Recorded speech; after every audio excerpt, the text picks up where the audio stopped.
Somos terra querida, cidade. Olá, estamos aqui na sede do Jornal O Aperitivo com o prefeito Carlos da cidade de Brasópolis para conversarmos sobre o mandato dele, sobre essa questão da pandemia, como que foi, como deixou de ser. E é um prazer ter o senhor aqui na sede do jornal. E é o segundo mandato do senhor, né? Em primeiro lugar, bom dia a todos. Bom dia. Eu que agradeço o convite de vocês em ter participado do jornal importante como o Jornal Aperitivo. Eu conheço a história do jornal desde lá de Brasópolis, do seu saudoso pai, Sr. Barbosa, pessoa que a gente não pode nunca esquecer dele. E seu avô, né? E uma pessoa muito importante. Eu me lembro muito bem dele quando no começo, quando eu cheguei em Brasópolis, eu fazia parte da divulgação das coisas da prefeitura. Então eu me sinto honrado em estar aqui hoje participando com vocês nesta entrevista, tentar expor um pouco à população as dificuldades e aquilo que nós podemos fazer numa administração pública para beneficiar o maior número de pessoas. Sabemos que nós não podemos beneficiar todo mundo da mesma forma, mas a administração é dessa forma. Uns se sentem mais privilegiados, outros não, mas a gente sempre trabalha com o intuito de beneficiar todos eles. Então, para mim é uma satisfação muito grande estar aqui. Agradeço o convite mais uma vez e espero colaborar com algumas perguntas que foram feitas e tentar esclarecer para a população o melhor que a gente puder. Ah, sim. É uma honra também estar com o senhor aqui, né? A gente escuta as histórias que eram do meu avô e sabe do que o senhor fez por Brasópolis ali, sempre, né? Trabalhando em prol ali da comunidade e tudo mais. Primeiro momento, eu gostaria de saber com o senhor sobre o plano de contingência do município na questão social. Então, você veja, a parte social, ela é uma área muito vulnerável. Você veja que tem pessoas que, por vezes, ou por dificuldades na vida, ou então por, às vezes, não terem oportunidades, elas acabam, às vezes, precisando que o poder público esteja ali e ajude elas de qualquer forma, né? E desde o começo, a gente sempre trabalhou nessa área, muito, né, em tentar ajudar as pessoas. Quando nós assumimos a prefeitura, nós tínhamos uma assistência social na parte da assistência às pessoas. Hoje nós temos 3. Então eu sempre procurei investir para poder dar auxílio, né, para essas pessoas. Até vezes eu falo que Brasópolis é uma cidade privilegiada, que nós não temos moradores de rua. Assim, pessoas vulneráveis que precisem de casas de apoio, essas coisas. Tem algumas pessoas, sempre tem, que às vezes ficam na rua bebendo, porque isso aí, infelizmente, eu vejo isso como uma doença, né? Sim. Às vezes o pessoal que critica de uma forma que isso é sem vergonha. Não vejo dessa forma, porque eu acho que as pessoas elas não querem aquilo ali. No fundo, se aquilo não é normal para uma pessoa. Mas enfim, tem essas pessoas. Questão psicológica. Exatamente. Então elas precisam de atendimento. Já internamos vários deles, sempre tem uma referência em São Sebastião do Paraíso, eu acho, uma cidade, que nós mandamos o pessoal para lá. Existe um intercâmbio e a gente interna esse pessoal lá. Nós temos pessoas em Brasópolis que ficam na rua, essas pessoas que bebem, mas todos eles têm família. Então, no momento que existe a família, ele não é morador de rua, ele tem a família. Então, a família tem que ter por obrigação de ter cuidar. Mas, às vezes, acaba por, enfim, dificuldades até pelos familiares, acabam deixando eles de lado. Mas a gente sempre investiu muito nessa área. E a gente faz o que pode. É óbvio que não vamos também dar um hotel 5 estrelas, até porque o município também não tem condições disso, mas a gente faz o que pode. Sim. Nossa, interessante. E sobre a usina de oxigênio do Hospital São Caetano, como que surgiu essa ideia? Como chegaram a criar a usina? Então, você veja bem, nós hoje temos em Brasópolis o Hospital São Caetano, que ele é uma provedoria, ele não é do município. Ele tem uma legislação própria, ele tem... E o pronto atendimento do município, ele é dentro do Hospital São Caetano. Gestões anteriores, eles criaram um ponto de atendimento 24 horas, que nas imediações aqui são 4 cidades só têm ponto de atendimento. Acho que é Paraisópolis, Brasópolis, Itajubá e Maria da Fé. Outras cidades não têm ponto de atendimento 24 horas. E nós somos privilegiados, nós temos isso aí. E foi criado no Hospital São Caetano. Mas a nossa área, onde nós atuamos, é uma área restrita, é só ponto de atendimento. O resto do hospital nós não temos acesso. Mas enfim, como veio essa pandemia, nós conversamos com a provedoria do hospital para nos dar um suporte para podermos atender as pessoas que estavam aí precisando ser internados, porque o hospital de Itajubá estava superlotado, os hospitais de referência da Covid estavam todos lotados. Haja visto, foram criadas várias ondas, a onda roxa, para poder conter um pouco a disseminação do vírus. E hoje nós chegamos a ter 12 pessoas internadas no Hospital São Caetano de Brasópolis, que a Prefeitura conversou com a provedoria, muito atenciosos, viram a situação nossa ali e colaboraram muito conosco. Eu agradeço a provedoria, a doutora Marlene, que foi que hoje está tomando frente do hospital, e todo o pessoal que envolve o Hospital São Caetano, e entramos no acordo, conversamos para poder, nós reformarmos 9 quartos que estavam lá no hospital, pintamos e pusemos tubulação, água, demos um mínimo básico para poder atender as pessoas. Só que a Covid, quando ela evolui para a parte respiratória. Ela é a falta de os pulmões, é a primeira coisa que afeta os pulmões. E aí faltava oxigênio. E nós temos um fornecedor, todas as prefeituras têm um fornecedor de oxigênio, que é para fornecer aqui cilindros de oxigênio para as pessoas que estão com problemas respiratórios. E isso, à medida que as pessoas foram chegando ao hospital contaminadas, eu falei que tem 12 pessoas internadas, algumas que já precisavam ser entubadas, precisavam ir para o hospital, porque nós não temos oxigênio entubado, e mandar para o hospital de referência, que seria a Santa Casa de Itajubá, o hospital das clínicas. Hein? E ali nós não tínhamos, os cilindros que nós tínhamos, eles não davam conta de atender a população, aos nossos internados. Eu precisei, final de semana, por 2 finais de semana, sábado e domingo, eu pegar o meu carro e ir em Poços de Caldas, pegar oxigênio para poder atender a população que estava precisando de respiradores.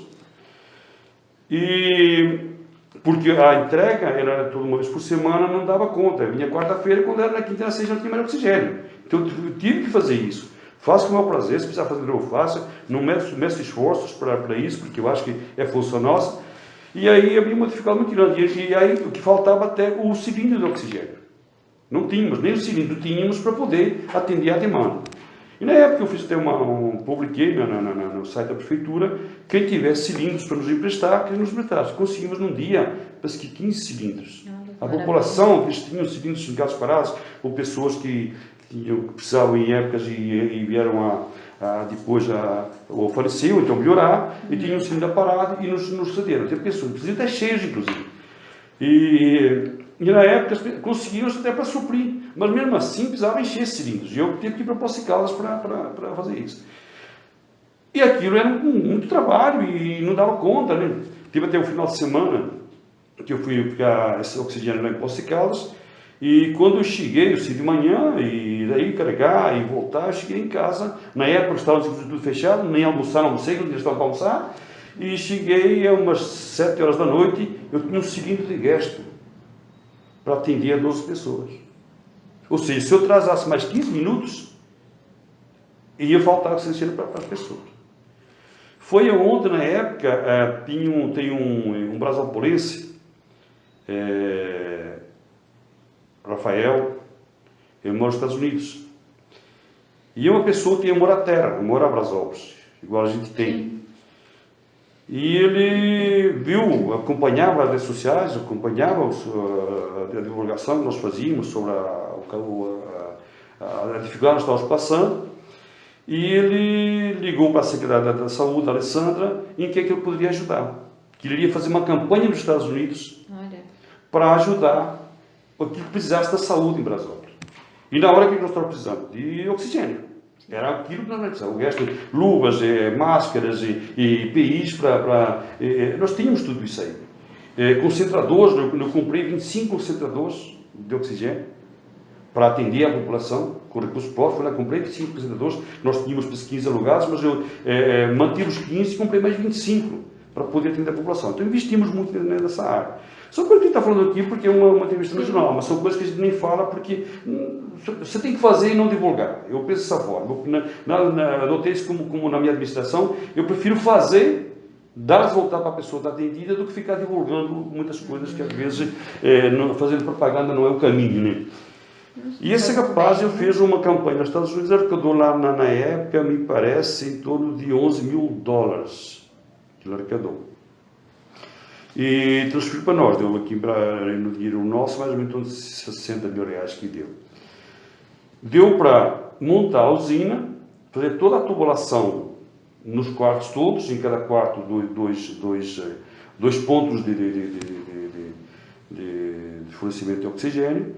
E, portanto, no caso foram 18 pontos de oxigênio, mais 2 no ponto de atendimento, passou para 20 pontos de oxigênio que a gente tinha.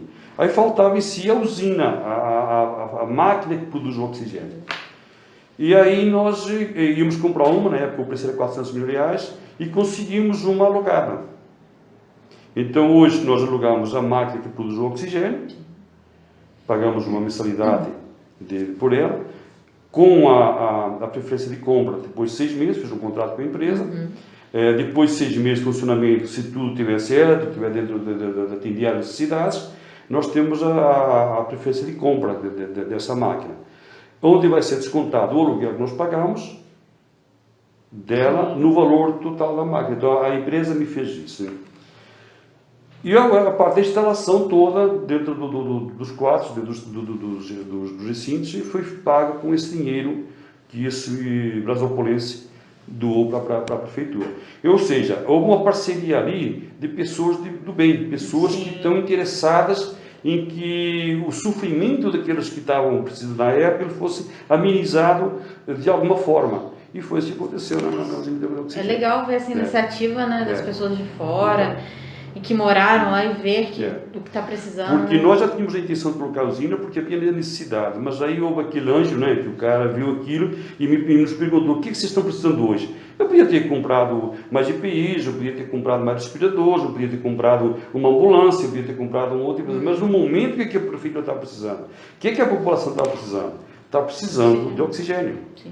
Então ela produz o oxigênio e distribui para E a longo prazo também vai ajudar. Aí uma coisa porque você veja bem, hoje estamos vivendo um momento aí com a Covid, que é o que está mais precisando de oxigênio.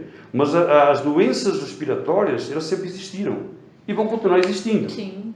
Então essa usina de oxigênio não é porque vai acabar a Covid que ela vai ficar obsoleta. Não, ela vai sempre servir as pessoas. Tem pessoas com problemas pulmonares, tem pessoas com bronquite, existem essas doenças. E nós temos isso aí, vai ficar para o resto da vida para atender a população. Ah, sim, com certeza. E por falar, né, na Covid-19, como que foi a adaptação do senhor, assim, e a da cidade, quando recebeu a notícia da Covid, pelo mandato também, né, uma coisa histórica? Eu sempre falo isso, que nos últimos 100 anos, teve lá em 1912 a gripe espanhola. Sim. E desde então para cá, acho que a maior dificuldade de administrar o município foi agora por essa situação que criou. Em 100 anos nunca teve na história um mandato tão tumultuado como esse aqui. Mas isso, eu falo que isso acho que é uma missão que nós temos que cumprir. É uma missão que veio para os prefeitos que foram eleitos em 2016 para o mandato de 2017-2020. Eles estão fadados a que isso viesse passar por eles. Então, acho que Deus colocou as pessoas certas na hora certa.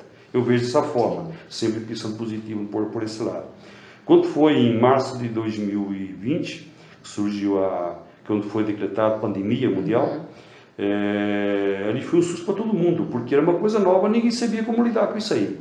Isso dificultou muito o trabalho nosso, porque você não sabia, cada um falava uma coisa. O médico, por sua vez, que a gente achava que ele sabia, mas coitado, ele não sabia porque nunca tinha acontecido aquela situação. O prefeito, por sua vez, muito menos, porque ele ele não sabia lidar com aquilo. E a população amedrontada por uma doença que estava matando. E aí foi uma situação muito complicada. Na época nós tomamos a atitude de fechar a cidade, colocar barreiras sanitárias. Na época fizemos o que pudemos, foi bom. A população se sentiu segura com isso. Foi trabalhoso, eu agradeço demais. Durante ali uns 4 ou 5 meses, não me lembro agora aproximadamente a data que foi, muitas pessoas trabalhando como voluntários, ficavam na barreira 24 horas, de noite, madrugada, eles com frio, e estavam ali firmes, acreditando na tal administração e acreditando que a doença iria acabar em pouco tempo. Então eles deram de si aquilo que eles puderam. Então não foi só a administração pública, a prefeitura que fez esse trabalho. A população em si, muitas pessoas colaboraram com isso. Elas se ofereceram como voluntários, inclusive na época, doação de máscaras, porque tem que usar máscara e é um meio de proteção. Até hoje, ela tem que existir, mesmo você sendo vacinado, você tem que ter mais cuidados e andar sempre de máscara não é 100%, para evitar, né? Porque a vacina ela não é 100% de eficácia, né? Mas na época teve muitas empresas lá em Brasópolis, algumas empresas lá em Brasópolis, e muitas pessoas que doaram tecido e material para que as indústrias produzissem máscaras. Então, isso você tem em casa pessoas fazendo. Então, assim, uma união muito grande. Brasópolis tem essa particularidade. As pessoas, às vezes até falo com o pessoal de Brasópolis, eles na rede social comentam muita coisa, às vezes necessária, mas na hora que precisa de ajudar o próximo, o pessoal muito solícito, eles são muito, vamos dizer assim, até corporativistas, né? Eles ajudam muitos outros. Então, em época, eu me surpreendi muito com Brasópolis, nesse sentido, era todo mundo voltado para um lugar só, tentando ajudar. Óbvio, sempre tem aqueles que pensam o contrário, até por uma questão de ideologia, mas enfim, a gente tem que respeitar. Sim. Mas 90% da população era focada naquilo e sempre defendendo, dando força, apoiando, porque você viu os funcionários da saúde, na área da saúde, coitados. E eles estavam ali na linha de frente, batendo de frente ali com uma doença que desconhecida. E aí eles tinham que trabalhar, eles não podiam parar. Se a saúde para, aí ia virar o caos. Né? Então, o pessoal lá do Brasil, graças a Deus, desde o começo, eu sempre investi muito na parte de EPIs. Compra de avental próprio, de luvas, de máscaras, de álcool em gel. Tudo que era orientado, que protegia o funcionário, eu comprei para eles. Eu sempre larguei de mão de algumas coisas, mas investi. Já visto que na área da saúde eu não perdi um funcionário. Acho que teve um outro que se contaminou, acho que o primeiro foi que contaminou, mas foi família em casa, né, um almoço com a família, mas aí cumpriu o tempo normal de quarentena, mas assim na saúde, sim, serem contaminados dentro do trabalho da saúde, eu não teve nenhum caso.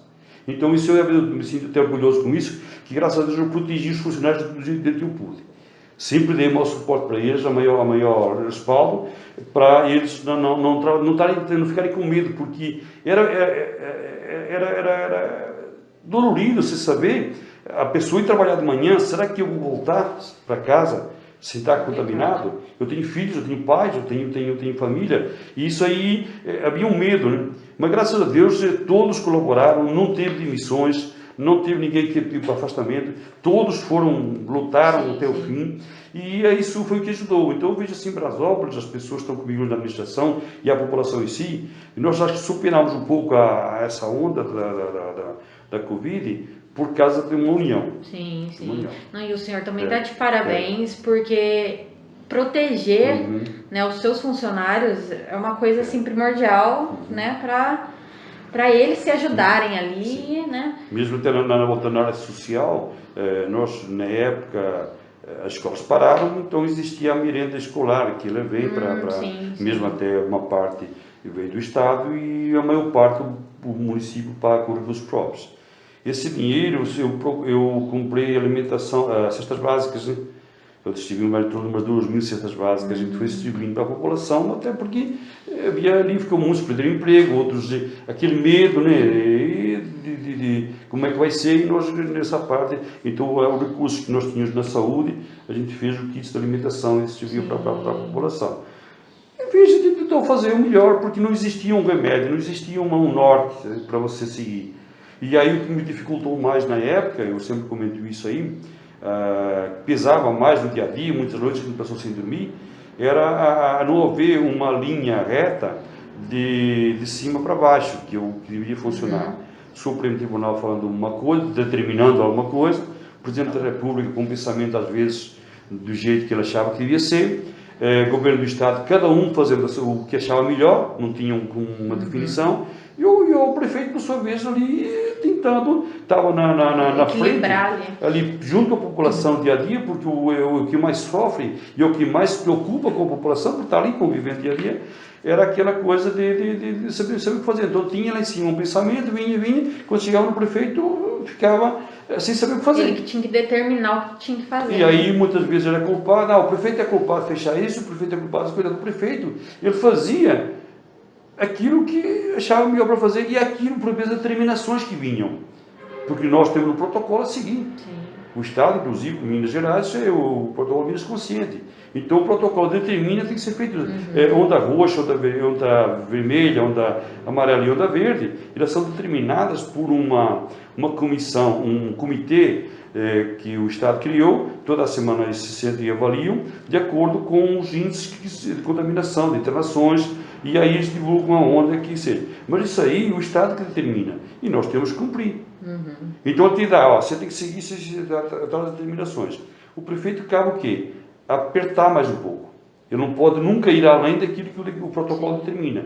Agora, se eu quiser, digamos, fechar o comércio, que sempre fui contra fechar comércio, eu sempre fui contra, só que eu me via numa situação de que eram ordens que eu recebia. Se eu não fechasse, eu ia ser penalizado. Já visto que isso me parece que foi até Itajubá.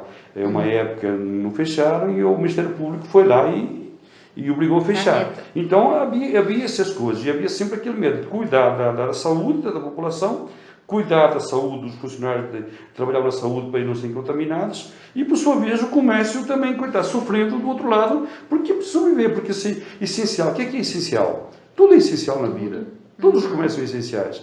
Mas aí vive um protocolo que a gente tinha que seguir, e às vezes a população não entendia muito bem, se entendia que era o prefeito que ia lá e fechava. E a gente fazia só o que vinha. Há umas coisas que a gente tentava acertar ali ou ajeitar num decreto que a gente fazia, mas para tentar conter um pouco a euforia de algumas pessoas, porque tinham aqueles que descumpriam tudo. Então você tinha que ter uma norma para poder penalizar para que as coisas não avançassem tanto. Porque além também do protocolo a ser seguido do Estado, tinha a situação da cidade, que era diferente em cada cidade. Sim, cada caso é um caso, cada cidade tem uma particularidade, isso aí é fato. Sim. Como que vai ser agora a adaptação da onda verde na cidade? A onda verde já está flexibilizando todas as atividades, mais a parte econômica, que foi que mais sofreu com isso, né? E a partir de agora, eu penso dessa forma. Não tem mais como você segurar ou impedir qualquer coisa. Sim. Porque ao longo de 1 ano e meio que essa situação que se criou da pandemia, a população aprendeu muito. E aqueles que não aprenderam é porque não quiseram, porque ela veio para nos ensinar muita coisa. Então acho que cada um tem que cuidar de si. Porque eu sempre falei isso desde o começo.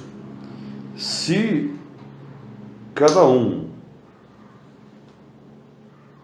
não cuidar da própria vida, não vai ser o prefeito, não vai ser o vereador, não vai ser o dono do jornal, não vai ser o presidente da República, não vai ser o governo do Estado, não vai ser o médico que vai cuidar. Cada um, porque esse é um vírus que contamina no contato de uma pessoa com a outra. Em lugares que você frequenta, que põe a mão, acaba contaminando. Então, se você não tiver o maior cuidado e se precaver, não vai ser o prefeito que vai vir. Então, acho que cada um tem que fazer a sua parte para se cuidar. A onda verde ela veio para liberar um pouco mais a economia do país e para as pessoas voltarem à vida normal. O que vai acontecer? Porque hoje não tem mais como você impedir, porque as pessoas elas precisam se socializar. As pessoas precisam sair. O brasileiro, por sua vez, eu tenho, graças a Deus, o privilégio de conhecer os dois lados de vivência no mundo, o lado europeu, que é o lado frio, materialista, e o lado americano, digamos, América do Sul, Brasil, de que é uma população alegre.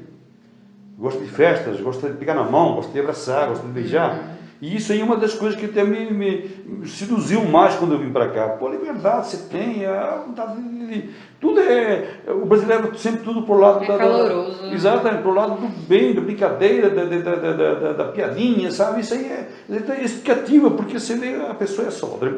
Então o brasileiro está acostumado com isso. Quer dizer, no momento que se vê ele é obrigado a não fazer isso, isso dá uma depressão e acaba tendo até muitos problemas na saúde, porque isso acaba, eu vejo lá em Brasópolis, na parte da saúde mental, dando um pouco minha parte da saúde, eu tinha um médico, quando eu subi à prefeitura, até 2018, 2019, me parece, tinha final de 2019, tinha um médico na saúde mental, só em Brasópolis, para atender.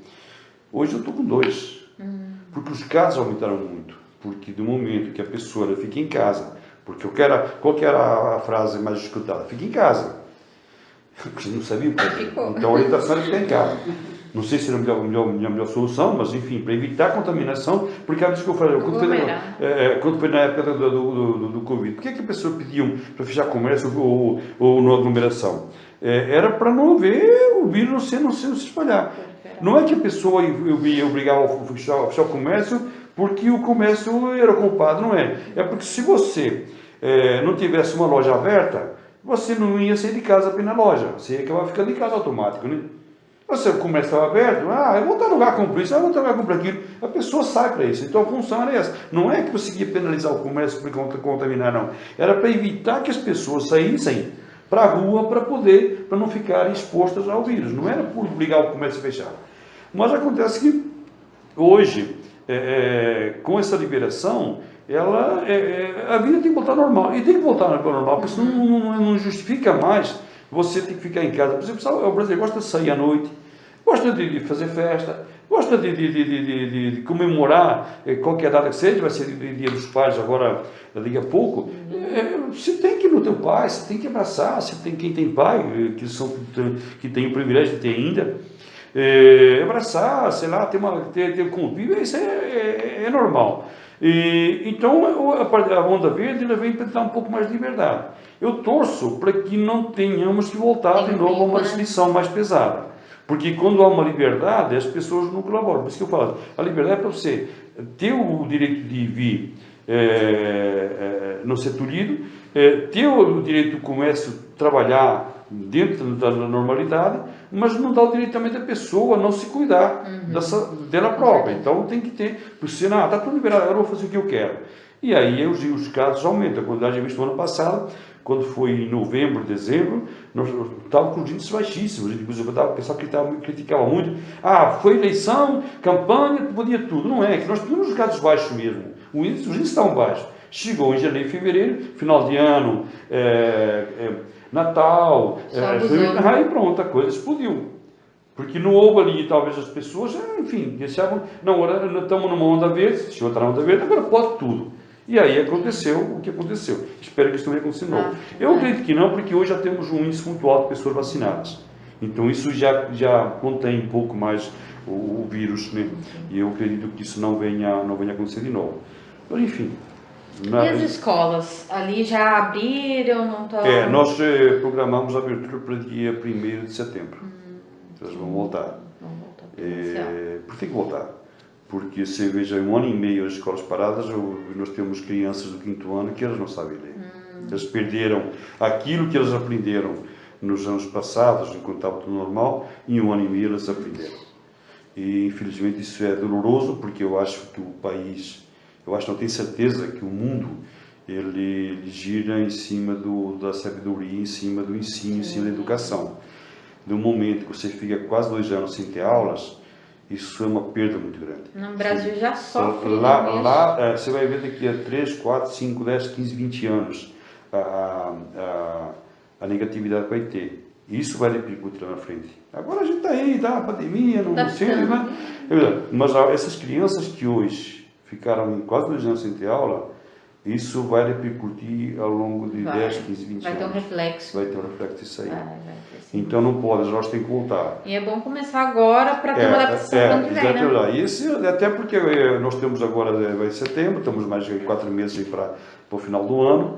E esses 4 meses vai ser mais uma adaptação para o ano que vem já entrar com força total. Vai ser sistema híbrido, vai ter intercalado, né? Vamos ver como é que ele vai fazer ainda, mas eu, a princípio, eu sou a favor que volte, porque o protocolo hoje te limita a 50% da sala de aula, a ocupação da sala de aula. Com 50% ou 80% ou 100%, se tiver que ser contaminado, vai ser contaminado da mesma forma. Não vai ser com 50% só que não vai ter contaminação na sala de aula. Então eu sou a favor que volte. Inclusive há um parecer do Supremo Tribunal Federal que dá a prerrogativa do caso do administrador público, do prefeito, de se quiser lutar pela capacidade máxima pode pôr. Sim. Eles falam que o protocolo é 50%, mas é um parecer hoje do Supremo Tribunal Federal que permite que, se você quiser, e eu vou colocar 100% na sala de aula. A não ser, porque os pais vão assinar um documento que não vai querer que o filho volte. Aqueles que querem que concordem, eles vão assinar que concordam que o filho volte. E vai ter aqueles que não vão querer. Tem alguns que não querem, os pais não querem, têm o direito deles. Mas aqueles que voltarem, eu não vou limitar 50% nem 20%, eu acho que tem que pôr 100%, porque você veja bem, uma semana você ensina uma turma, a semana que vem você ensina aquele pessoal da semana passada, como é que vai? Já esqueceu tudo, vai ser muito complicado, vai ser muito complicado. Mas enfim, nós temos Vocês vão ter todos os cuidados também, vamos adaptando à medida que as coisas vão fluindo, vamos adaptando tudo isso. A única escola que eu não vou voltar agora é a creche. Porque como são crianças, como é que você vai numa creche não ter contato com criança? Como é que você vai dar banho, como você vai trocar, como você vai dar mamadeira, como é que você não tem, eu contato, inclusive o aluno na aula, porque aqui há sempre aquele carinho entre a professora e o aluno. Tia, abraça, beija, chega lá, né, é uma coisa linda isso aí. Mas hoje não vai poder ter mais isso, porque não vai ter contato. Você ainda pode evitar esse contato. Não 100%, mas pode evitar. Mas na creche, como é que você vai evitar? Não tem como. Não tem, criança de colo, você não vai ficar... Você leva uma criança na creche, de 2 anos, 3 anos que seja, ela vai chorar. O pai dele não chora, não vai querer ficar aí. Como é que a professora não vai pegar no colo? Não, fica aí, não chora. Não tem como, você tem que... Então vai ser o cuidado, vai ser... Então a creche eu vou esperar mais um tempo até ver como é que a coisa vai fluir, para ver que se tudo der certo, voltamos no mês que vem. Se não der, a gente... Vai adaptando, né? Vai adaptando. E a questão dos esportes? Vi que abriu as inscrições.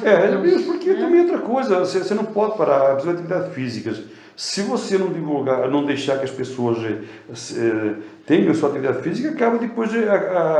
porque o esporte, ele é tão importante na saúde como qualquer medicamento.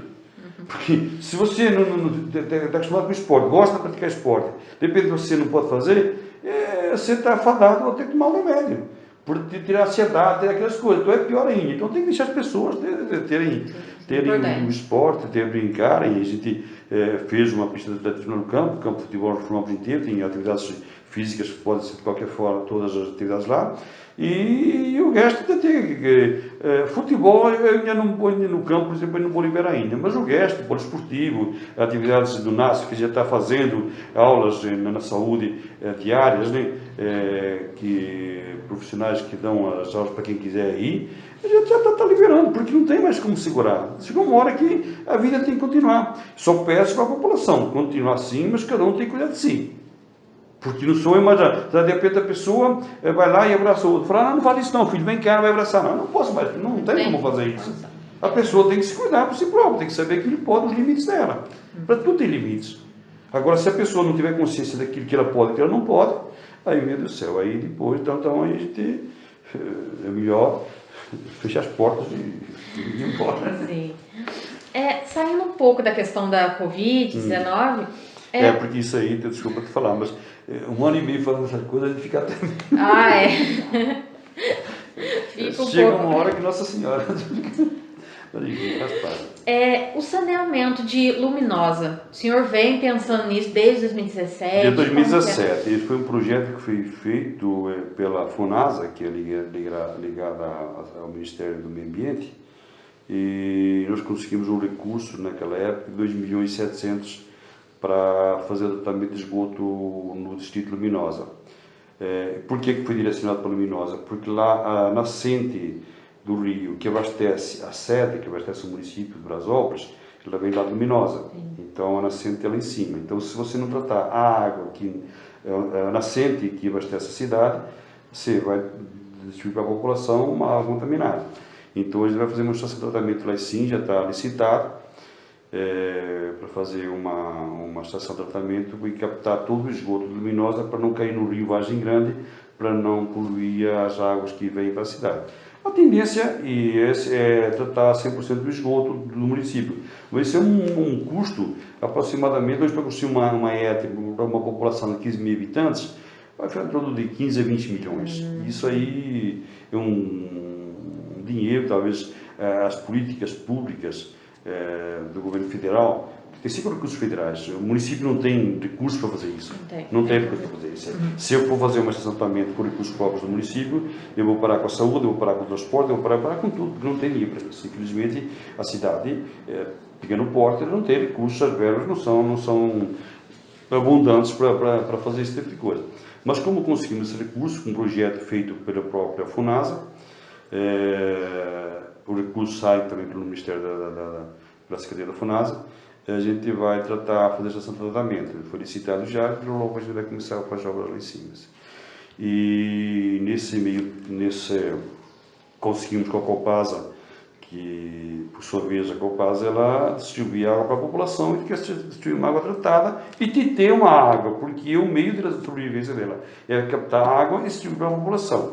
Então lá em cima nós conseguimos, num projeto de recuperação dos mananciais, fazer bacias de contenção, porque hoje as pastagens de gado, a água quando chove ela não para na terra, pelas raízes do capim, ela escorre fácil para as estradas e para os rios e não filtra na terra.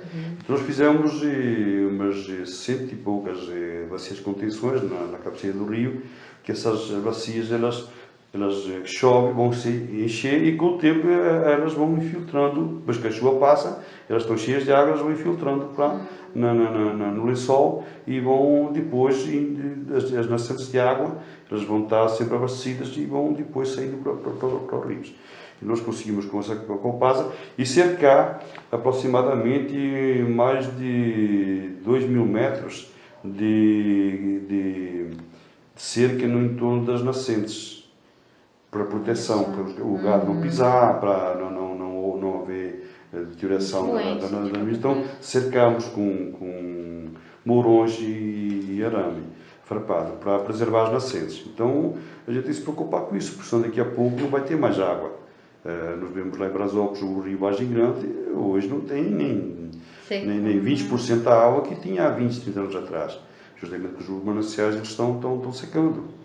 Então, por isso que nós fizemos esse trabalho lá em Luminosa esse ano, os projetos com a Copasa, dessas bacias de contenção e de proteção das nascentes, para podermos fazer esse projeto depois de tratamento da SAET, para poder trazer uma água abundante e uma água tratada para a população.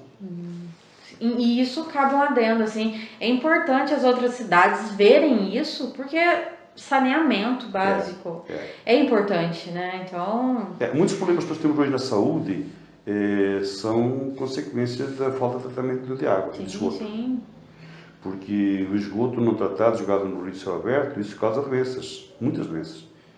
E aí quem sofre? A parte da saúde ela subcarrega, ela acaba se tendo muito mais custo com tratamentos, enfim, tudo na parte da saúde. Manutenção o tempo todo, não tem necessidade de fazer um projeto ali para amarrar isso. É uma coisa a longo prazo, e aí o Brasil hoje já está sendo muito atrasado na estação de tratamento, né?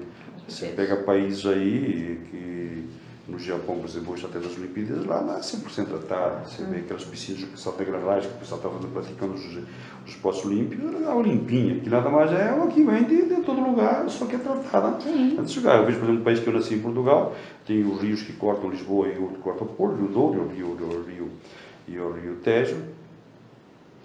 Eles recebem vários rejeitos de lá, mas chegam embaixo, na cidade, água limpinha, peixe, tudo tratado. Então, e já por cima de São Paulo e Tietê, nossa, Nem se fala. essas coisas. Bem complicado. E perguntar para o senhor a questão da cirurgia de catarata, que agora Brasópolis está Então, tendo. você veja bem, desde que eu assumi a prefeitura, a gente sempre tinha uma demanda muito grande de pessoas que com dificuldade de visão, né? A catarata ele vai criando ali uma película que dificulta a visão de mais pessoas idosas. Né? E essas cirurgias são feitas pelo SUS. O SUS é obrigado a fazer. Existe essa. Sim. Só que tem um lugar de referência. Nós chegamos a mandar em 2 anos seguidos para Bandeira do Sul. Está mais ou menos 200 e poucos quilômetros de lá. Então você veja bem as pessoas. Sei que de madrugada tem que ir em jejum, que tem que ser feito em jejum. Rodar 200 km no mínimo 4 a 5 horas de viagem. Sair de casa de madrugada sem comer nada. Pegar um ônibus lotado, frio, por vezes.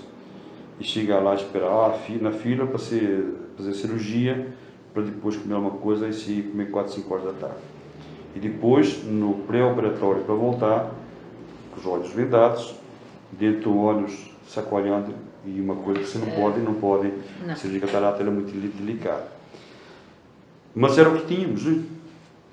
E aí, como nós tínhamos uma demanda muito grande, uma demanda reprimida pela situação do Covid, porque as cirurgias eletivas já estavam suspensas, né? Só emergências. Então foi acumulando, nós tínhamos quase de 150 pessoas precisando de cirurgia. Foi um ano na época, nós conversamos, temos um consórcio Cismas, da JVA, que pode fazer esse por intermédio dele. Tem consórcio, a prefeitura paga e ele tem como fazer. E na época nós íamos fazer até Itajubá no Hospital Oceano. Mas como havia ali as cirurgias eletivas não eram permitidas, havia todo um protocolo, não foi possível. Foi um de nós, conversamos no Hospital São Caetano em Brasópolis com a provedoria e nós tínhamos um centro cirúrgico em Brasópolis, estava até meio parado, né? Não, lógico, no centro cirúrgico de última geração, mas para a cirurgia de cataratas já está ótimo, está... E aí nós pagamos, a prefeitura pagou o grupo de a primeira vez na história, de 120 anos que o Brasil vai fazer agora dia 17 de setembro, 16 de setembro, 120 anos de emancipação, nunca aconteceu isso. A prefeitura pagar com recursos próprios cirurgias de cataratas. Então foi um sucesso muito grande, porque muitas pessoas estavam perdendo a visão, e aí elas voltaram a ter uma esperança de vida, né?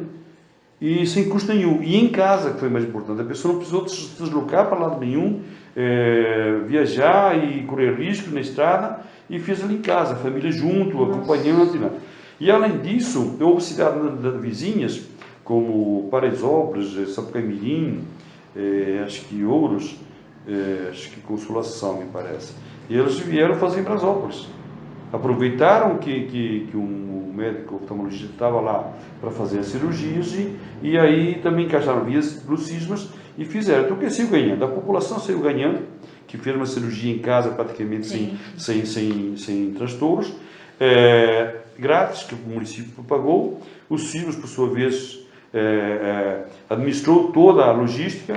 E o Hospital São Caetano, que ofereceu espaço, obviamente ela recebeu por isso, né? Foi tudo pago, mas ofereceu o espaço que tinha ali, que beneficiou não só a população de Brasópolis, como das cidades que quiseram fazer esse tipo de procedimento na população.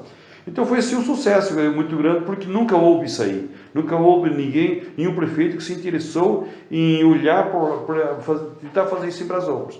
E mais de graça ainda.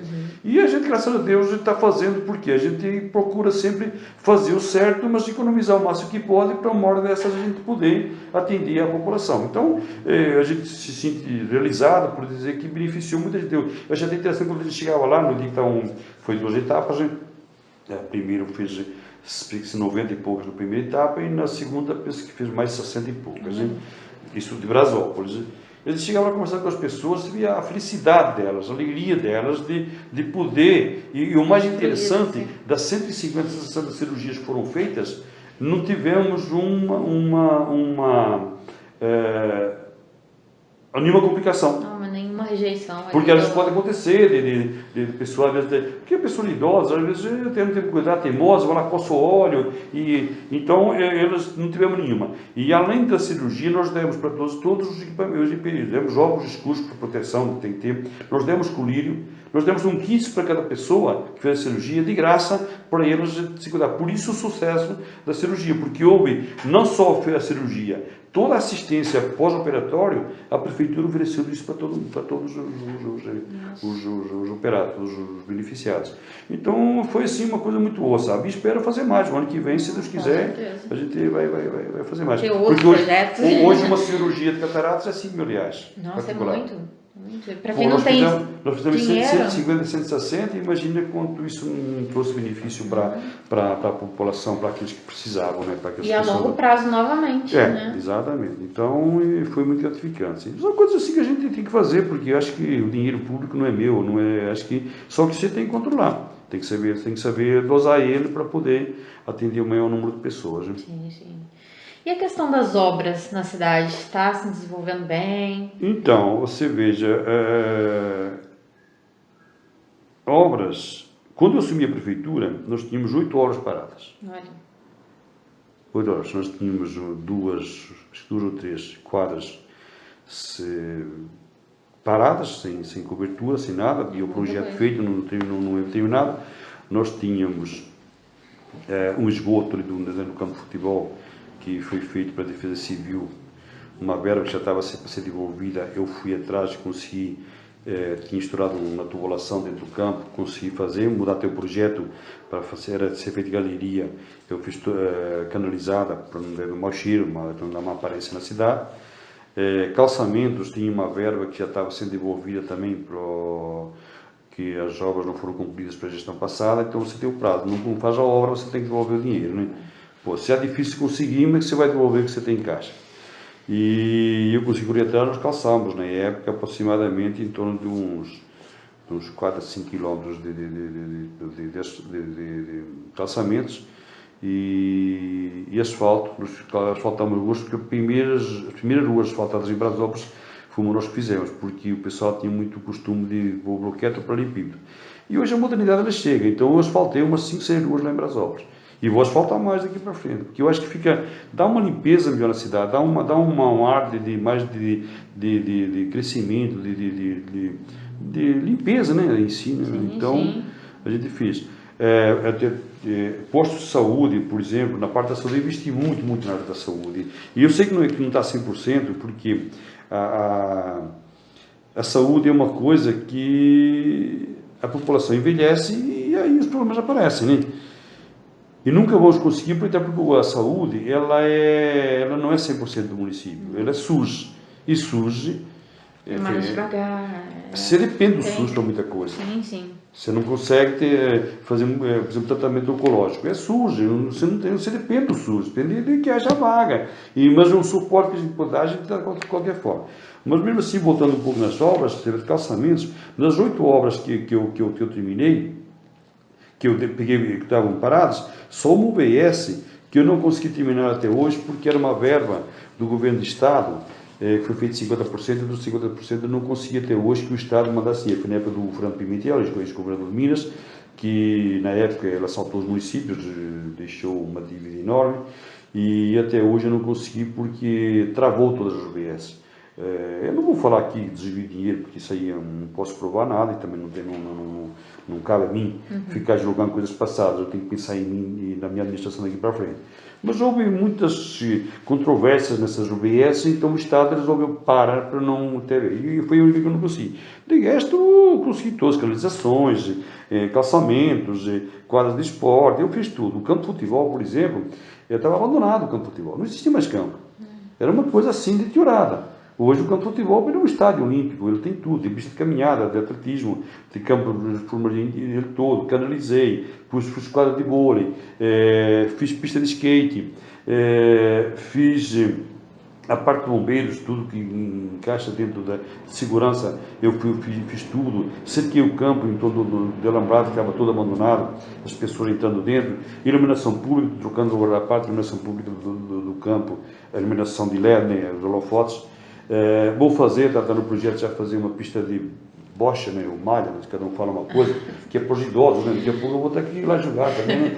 Então virou ali uma praça de esportes muito grande que vai atender a toda a população, né? E na parte, por exemplo, de saúde, você veja bem, nós temos um limite de gastos em todas as áreas. Na educação, nós temos que gastar 25% do orçamento. No município, cada lá, digamos, aí, vamos para um valor aleatório, aí, 50 milhões por ano. 25% desse valor tem que investir na educação. E na saúde é 15%. Se eu investir 14% na saúde, eu vou ser penalizado. Eu tenho que investir os 15%. É limite, todas as prefeituras têm que fazer isso. Você vê, eu, em 2017, quando assumi a prefeitura, vinha gasto os índices certos, 16%, 15%, 17%, vinha cumprindo realmente. Em 2017, eu investi 28,5%. Olha, para você ver, de 15% eu passei para 28% de investimento na saúde. Em 2018 foi um ano atípico, porque era uma crise enorme, nós passamos de recursos financeiros do Estado, Minas Gerais, e investi 25% da saúde. Em 2019 eu investi 30%, 29,84%. Então eu dobrei o investimento da saúde. Em 2020 eu investi 27% da saúde. E até hoje, no ano 2021, que nós estamos ainda com 7 meses de mandato, está no 8º mês, já investi 23%. Então vai passar 30% esse ano de investimento da saúde. Então de 15% que o limite, eu estou sempre dobrando os índices de aplicação de recursos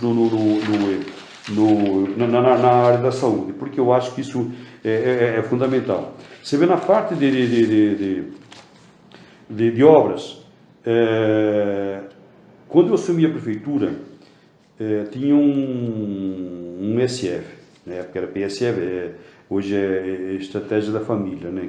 Então é 100%, a pessoa vai nas casas das pessoas para todo mês para fazer o atendimento. Eu tinha um só, hoje eu tenho 5. Eu criei 4 PSFs no município. Hoje 100% do município de Brasópolis ele é atendido pelos SFs, com médico, farmacêutico, é 100% uma equipe completa para atender a população. É porque 5. É muito pouco. 5. Então você veja que de 1 eu passei para 5. Isso foi uma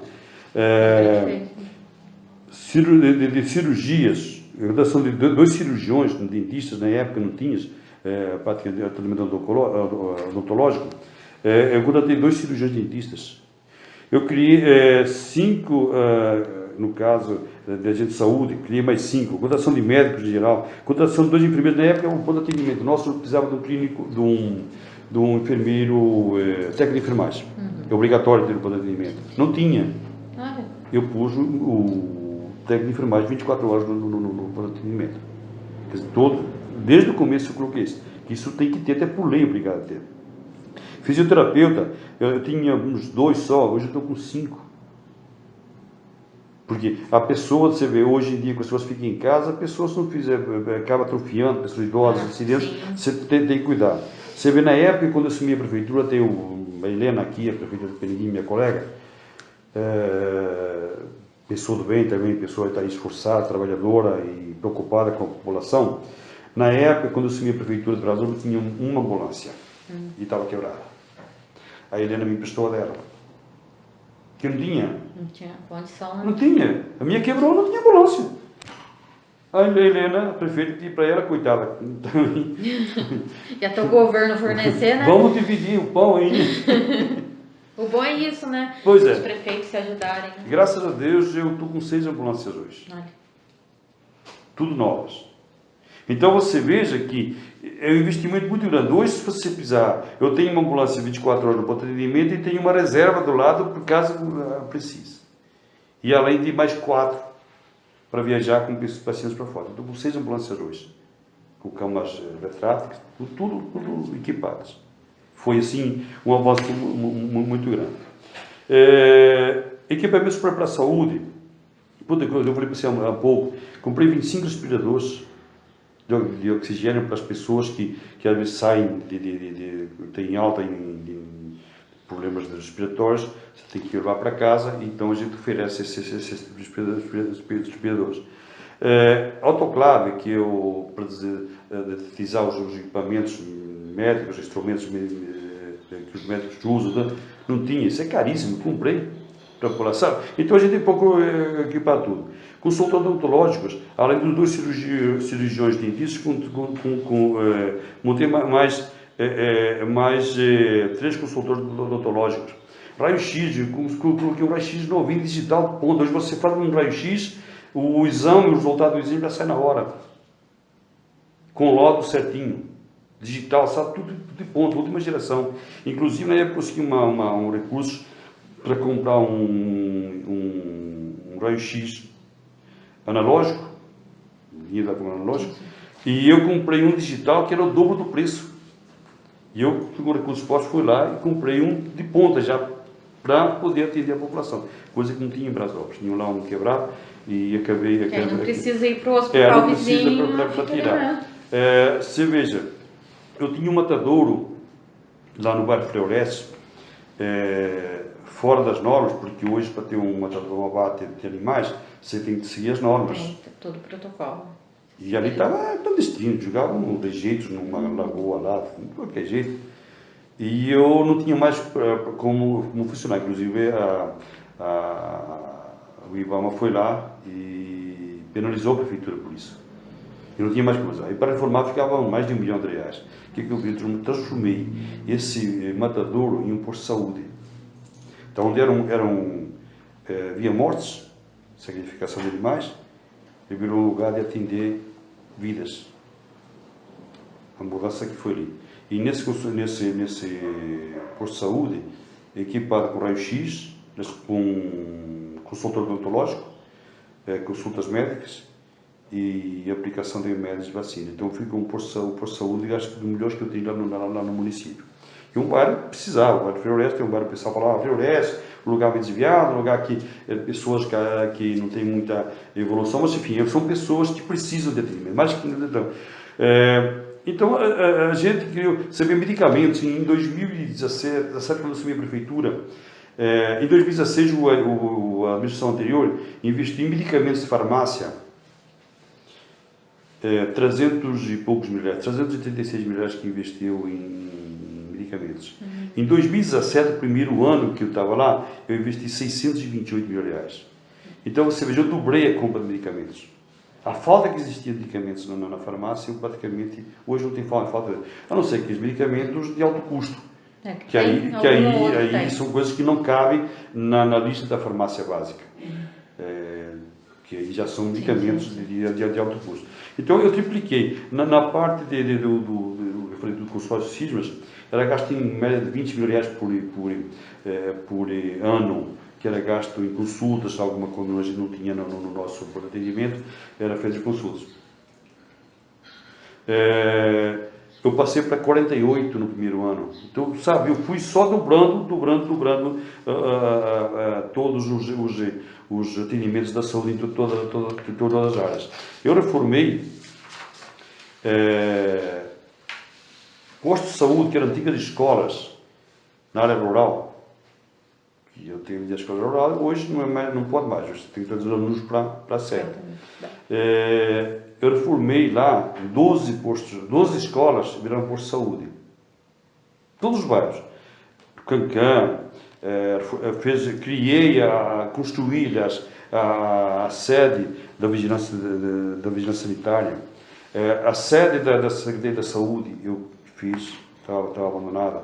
Reforma do posto de saúde com sucesso. Reforma do posto de saúde do Cancã, reforma do posto de saúde do centro lá em cima, lá, que era um chão, era concreto, fez tudo. Da Floresta, dos Teodoros, do Horizonte Azul, da Vila Vicentina. Eu reformei todos os postos de saúde. Quer dizer, eu investi na saúde assim, olha, mas eu me arrependo por isso. Comprei esse gerador para manter as vacinas refrigeradas, para não ter problema de luz cair, comprei o gerador de novo. A usina de oxigênio, já falamos sobre isso aí.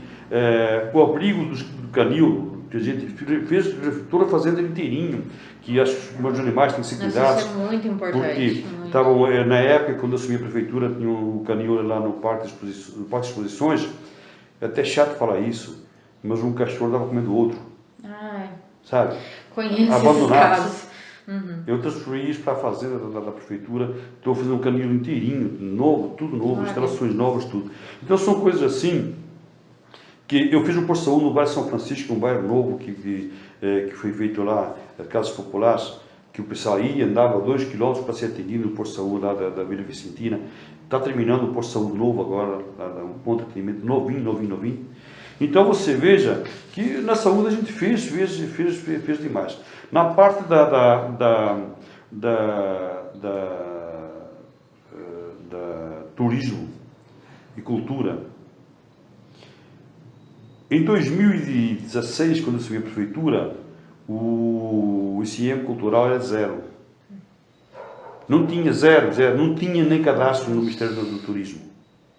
Hoje, Brasópolis é a segunda cidade, entre as 16 da microrregião, está em segundo lugar de arrecadação de ICMS. Nossa, isso é maravilhoso. Atingimos uma pontuação hoje de 11,35, e a primeiro lugar, que é a Silvianópolis, está com 11,38. Então nós somos a segunda cidade, quase igual que a primeira, em termos de arrecadação de ICMS cultural. Que isso dá o quê? Dá para você fazer um monte de coisas, igual eu fiz na parte de cultura e turismo. Então eu vinha a cada ano, 2017 eu passei para 7 ponto pouco, 2018 para 8,69, 2019 para 9,6 e hoje estamos com 11 e pouco. Então, isso desenvolve bem a cidade. Além disso, você veja bem, eu reformei, nós temos um castelo. É uma das poucas cidades que no Brasil tem castelo. E nós somos privilegiados com isso. O castelo está abandonado. Eu reformei o castelo inteirinho, justamente com o dinheiro da cultura, com o dinheiro do ICM Turismo, que ele é destinado para isso. Você só pode investir o dinheiro do ICM Turismo em cultura e turismo. Você não pode aplicar em outra gestão. A Ponte de Ferro nós tínhamos lá, que hoje é uma tradição, o Piranguinho também tem esse privilégio, inclusive na época o trem, né, que era um troncamento, né, chegava aqui para Brasópolis, para lá, então aqui era um ponto de referência. Né. A Ponte de Ferro nós reformamos inteirinha, uma ponte centenária, que não se faz mais hoje essa ponte. O Santo Cruzeiro, nós revitalizamos inteirinho, fizemos até uma cerca onde tem aquelas capelinhas que havia sacra, né, que o pessoal, não sei se é a Feira Santa, que era um pasto. De vez em quando a gente, quando era na época da Semana Santa, Sexta-feira Santa, o pessoal ia, tinha a grata surpresa de pisar num topete lá dentro. Então, nós cercamos tudo certinho. Reformei a Casa da Cultura, onde é que apresentava o TAP, que é um patrimônio tombado também pelo patrimônio que tomba, como é que se fala, que hoje também não tem TAP, que ele é patrimônio cultural, né? Reformei inteirinho. Bibliotecas, eu reformei a biblioteca inteirinha, estava abandonada, jogada num canto, passei ela para outro lugar, que houve até um questionamento, né, que as pessoas que são de conta, não, mas é lá, tem que ir para cá, reformei a biblioteca inteirinho. Criamos o Romeu e Julieta, que é uma tradição, igual em Piranguinho hoje tem a tradição dela, a identidade, pé de moleque, né? Nós criamos em Brasópolis, nós temos uma fábrica de doces, tradicional, ali ao mar. E hoje Brasópolis tem muita, tem 20 e poucos laticínios. Então a produção de queijo em Brasópolis é altíssima. Então, como tem o doce e tem o queijo, nós criamos o Romeu e Julieta. Que no terceiro ano nós fizemos 2017, 2018 e 2019. Em 2019, a Praça lutou. Nós fizemos um queijo, o último nós fizemos 150 quilos de queijo. Era um queijo que no tamanho. E aí fizemos um doce também de 100 e tantos quilos. Então nós distribuímos a população, isso foi assim uma festa que só que em 2020 não pudemos fazer por causa da pandemia. Mas em 2017, 2018, 2019, cada ano ia crescendo mais. Nós já aumentando o tamanho do queijo e aí íamos distribuindo a população. Foi um sucesso. Paramos, mas o ano que vem, se Deus quiser, a gente volta de novo isso aí. Enfim, então nós estamos na parte de turismo, tem muitas coisas, enfim, reforma de tudo, de Clube Venceslau, que a gente reformou, a Semana Santa que eu estava, que a tradição é tombada também, a gente financia o tempo todo, enfim, a gente fez muita coisa. Por exemplo, na parte de uma coisa que eu fiz, que eu até me orgulho disso, a única cidade da região sul de Minas, ou talvez até de Minas Gerais, tem 100% de lâmpadas de LED trocadas, é Brasópolis. A única. Pode ter, ele trocou algumas cidades estão trocando, mas trocando uma parte e outra parte. Eu troquei 100%. 2.108 pontos que eu tenho de iluminação pública em Brasópolis, 100% de LED. Eu gastei mais ou menos em torno de 1.800.000 para trocar toda a iluminação da cidade. Coisa que nenhuma cidade das mediações fez isso. Tudo com recursos próprios. Quer dizer, teve o Alberto Gastos Milhares para como deputado, mas o resto foi com recursos próprios. Então você veja, hoje a cidade está limpa, está clara, está iluminada. Isso dá vida, isso dá paz, dá alegria para as pessoas. Dá segurança até também, né? E, então a única cidade que tem 100% de iluminação pública é Brasópolis. Nenhuma tem. Nem Belo Horizonte, que é uma cidade de grande porte, tem recursos para isso. Nem Pouso Alegre, que é uma cidade que tem recursos abundantes. Nem Itajubá. Nenhuma cidade trocou 100% de iluminação como o Brasópolis trocou. E eu me orgulho disso, porque no primeiro mandato, eu terminei o mandato primeiro mandato final de 2020 com 100% de iluminação pública de Brasópolis trocada. Então são coisas que a gente sempre está fazendo, porque você veja, quando eu entrei na política, o pessoal assim entrou na política, graças a Deus, eu não vou aqui falar muito da vida pessoal, mas você veja, eu nunca fui político, eu nunca gostei de política. Mas no momento que você entra na política, você tem que fazer bem feito. Tem. Porque não adianta, quando as pessoas falam assim, Brasópolis não vai para frente, ou o Brasópolis não tem jeito. Tem sim. É só uma questão de querer fazer que as coisas vão para frente. É óbvio que uma cidade tem muita carência ainda, tem muita coisa a ser feita. Muita coisa a ser feita. Porque, como todas as cidades. Todas as cidades têm. Não consigo fazer 100%, isso eu não sou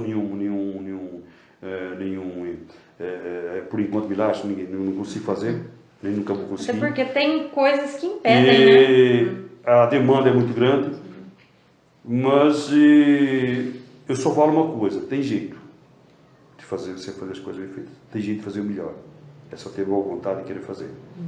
Só que outras coisas mais, a parte da área rural, maquinário, eu assumi a prefeitura, tinha uma máquina só, hoje eu estou com 6 máquinas, comprei 4 retros, novinhos, zerinhos, caminhões, eu tinha um caminhão só para fazer lixo e para fazer transporte de terra, hoje eu estou com 4 caminhões. Então você vê, tudo foi um processo, foi investido para a máquina funcionar. E aí foi, tanto é que o reconhecimento da população veio no segundo mandato. O primeiro mandato eu tive 62% da votação, no segundo tive 64%. Então minha votação ela aumentou no percentual nos índices de eleitores. Então você veja que foi o reconhecimento que nós fizemos. Agora é desgastante. Se você analisar bem, por exemplo, por que você foi para a prefeitura? Você pode ver que em momento algum eu me promovi pessoalmente. Não gosto de promoção. Que eu até hoje na prefeitura eu não criei um setor de mídia. Eu não tenho mídia na prefeitura. Uma coisa que é a minha esposa que vai lá e coloca, o outro lá. Mas eu não tenho mídia. Não tenho. Porque você veja bem, ou você faz que a coisa aconteça, ou então de ficar divulgando coisas só para aparecer, eu não faço isso aí. E a população está vendo, está fazendo e cada um vai então falando. Então você veja bem, se fosse um politiqueiro vou divulgar, vou fazer, eu estou fazendo isso aqui. Não adianta ficar divulgando as coisas, tem que ir lá e fazer. Então você veja que na época eu entrei na prefeitura, para mim, financeiramente, foi um prejuízo muito grande. Prejuízo muito grande na prefeitura. Porque aqui, a minha atividade comercial, que eu sempre trabalhei, desde 20 anos de idade, eu forneci para a prefeitura. E o lucro que eu tinha na venda minha para a prefeitura, o lucro que eu tinha nessa venda é maior que o salário que eu tenho na prefeitura. Então, financeiramente, eu estou perdendo dinheiro. Então, por que você está nessa coisa? Acho que é uma missão. Todos temos uma missão. Então, se essa missão veio para a gente cumprir ela, estamos aí para cumprir. Porque se for ver pelo lado assim e sem contar das inimizades que você arruma, porque eu sempre falo isso, que a prefeitura é uma fábrica para fazer inimigos. Porque você não consegue agradar todo mundo. Um exemplo, ontem mesmo uma senhora mandou uma mensagem para mim. Foi marcar uma consulta, não sei qualquer consulta, não falou na mensagem, e se conseguiu vaga para dia 9 de setembro. Um mês para frente, essa consulta. Tá certo, a pessoa precisa consultar. Até entendo que ela precisa da consulta o mais rápido possível, como todo mundo. Então vamos lá falar um pouco da vida particular. A minha esposa, ela tem problemas renais. Ela perdeu um rim quando era criança e tem um rim só. E tem que se fazer acompanhamento. Ela tem um problema naquele rim, ela vai precisar fazer uma cirurgia. Nós temos um convênio médico, Bradesco, que é um dos melhores do Brasil. Falou que paga, não vou mencionar aqui, mas um convênio médico de alto padrão. Ela faz 3 meses, está esperando a cirurgia. Isso por ter um convênio médico. Pagando. Pagando. Então você veja o que é a dinâmica. A pessoa reclamando e mandando mensagem, como é que faz agora? Você não vai conseguir uma consulta para mim antes? Você não cuida da saúde do Brasil? Você veja bem. Eu tenho na família, ela inclusive já ficou internada, a minha esposa ficou internada, não estou falando porque dando lado sentimental da coisa não, minha esposa ficou internada várias vezes por causa dessa deficiência que ela tem, precisa de uma cirurgia, mesmo pagando, eu não estou conseguindo a cirurgia. Então eu penso esperar um mês para ter uma consulta, e aí o que é que vira? Vira uma pessoa inimiga. Mas não depende de mim. Eu não sou médico. Se eu fosse um médico e não estou marcado de consulta, mas eu dependo do médico. Eu dependo de. Assim como ela, tem várias pessoas também precisam também. E o médico, na especialidade que é um só. Ele tem tudo em seu tempo. Então não é que a gente não quer marcar para a pessoa, não é que a gente não quer fazer. O sistema é sujo, você tem que ter essas dificuldades. Mas enfim. Então por isso que eu falo que a política é um lugar, é uma fábrica de fazer inimigos. Mas enfim. Chegamos ao fim dessa entrevista. A gente ficasse aqui porque falando o dia todo, né? Mas é importante falar para a população o que está acontecendo. Tudo tem o seu tempo e que essas coisas não podemos também achar que só nós temos que. Não, mas o senhor está convidado sempre que quiser expor o que está acontecendo em Brasópolis, falar, né, o que Brasópolis precisa e deixa de precisar. E é importante mostrar o trabalho que o senhor fez, porque a questão da saúde é o primordial. E eu vi que o investimento que o senhor tem dado para a saúde é muito. Isso eu sei que, igual eu falei no começo, não está 100%. Eu sei que não está. Está longe é difícil, né? De ser primeiro mundo. Mas a gente depende também, não é saúde, não é só Brasópolis, depende uma internação de um Covid, eu preciso do hospital de João, eu dependo de fora, então não é, mas aquilo que for do município, a gente se vira nos 30, igual o ditado velho, para poder atender, e eu tenho certeza que a saúde em Brasópolis, ela virou assim, a Alessandra, a secretária nossa, é uma pessoa muito humana e muito, às vezes o pessoal fala que ela é muito radical, mas ela não é que ela é radical, ela briga tanto para te defender, mas também se você estiver errado, ela também bate de frente, então ela é justa, ela é justa, mas ela melhorou muito a saúde, muito. É a pessoa que fica 24 horas ligada para poder atender. Não é aquela secretária que chega às 4h30 da tarde, ela desliga o celular e lança o seu gasto. Não. Se você ligar para ela 10, 11 horas da noite, ela vai te atender. Isso é importante. Isso é então, importante, porque é humano, né? Ela falou, inclusive, várias vezes que ela sofreu um acidente quando era mais criança e ela precisou da saúde e não tinha de ter saúde. Até que ela tem um defeito hoje físico por causa de não ter, na época, suporte para poder atender ela.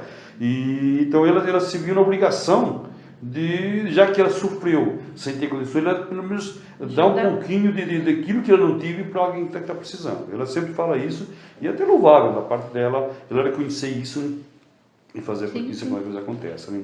Com certeza. Mas enfim, obrigado pelo espaço, obrigado pela oportunidade de esclarecer um pouco o trabalho que nós fizemos na prefeitura.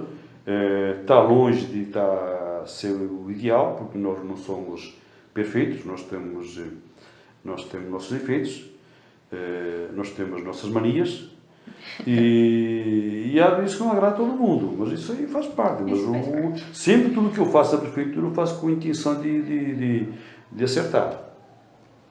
Erramos, mas sempre o intuito de acertar. Eu jamais, mesmo com funcionários mesmo, eu jamais persegui ninguém. Muito pelo contrário, o que eu vejo até hoje funcionários que são da oposição, me judiam o tempo todo, mas em momento algum penalizei. Só que é o seguinte, se errar a ponto de atrapalhar o funcionamento da máquina, eu também não penso 2 vezes em abrir processo administrativo. Porque a questão Eu ali faço do trabalho isso. bem desempenhado. Eu faço a revista Ivone Pinto em 120 anos de Brasópolis, de emancipação política de Brasópolis. Tive 2 processos administrativos até hoje. No meu mandato teve 7. É que o senhor está ali sempre Não olhando. funcionou. Que coisa pública. Você tem que cuidar mais que o teu particular. E tá certo, porque Agora, muitos prefeitos não veem isso. Agora aquele que entra ali, acha, não, eu entrei na prefeitura e me aposentei. Não é assim. Porque acho que a prefeitura é uma aposentadoria. Não é assim. Tem que trabalhar. Não trabalhou. Aí.